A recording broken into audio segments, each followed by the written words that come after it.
Students, welcome back to VK study centre. तो students, last lecture में हमने chapter number 1 fundamentals of chemistry complete कर लिया था और आज हम स्टार्ट करने वाले हैं chapter number 2 atomic structure. Atomic structure chapter में हम सिंपली एटम के स्ट्रक्चर, एटम के अंदर सब एटॉमिक पार्टिकल्स वो कैसे डिस्कवर हुए, किसने डिस्कवर किए, इन सब चीज़ों के बारे में पढ़ेंगे। तो द वर्ड एटम जो है वो ग्रीक वर्ड एटमोस से लिया गया है।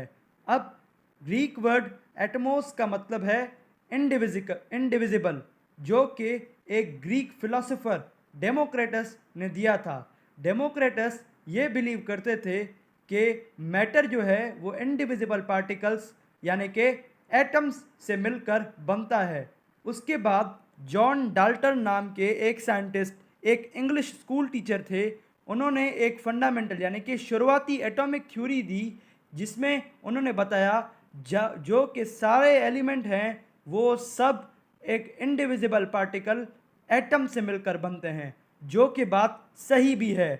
डाल्टन ने ये अज्यूम किया कि एटम से छोटा कोई और पार्टिकल एग्जिस्ट ही नहीं करता, पर जैसे जैसे टाइम गुजरता गया तो एक्सपेरिमेंट्स के ज़रिए साइंटिस्ट को पता चला कि एटम और भी छोटे पार्टिकल कंसिस्ट करता है, जिन्हें हम कहते हैं सब एटॉमिक पार्टिकल्स, यानी कि एटम से भी छोटे पार्टिकल्स।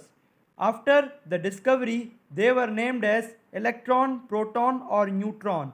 एटम के अंदर सब एटॉमिक पार्टिकल्स 3 डिस्कवर किए गए हैं आज तक एक्सपेरिमेंट के थ्रू, जिन्हें हम नाम देते हैं इलेक्ट्रॉन, प्रोटॉन और न्यूट्रॉन।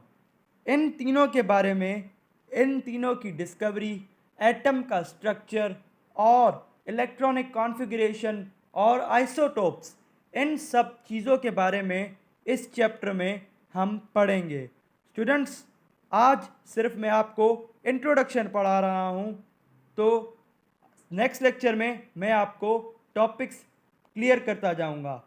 स्टूडेंट्स, आज का लेक्चर यहीं पर ही ख़त्म होता है। हमारे चैनल को सब्सक्राइब कीजिए, हमारी वीडियोस को लाइक कीजिए। Thank you so much.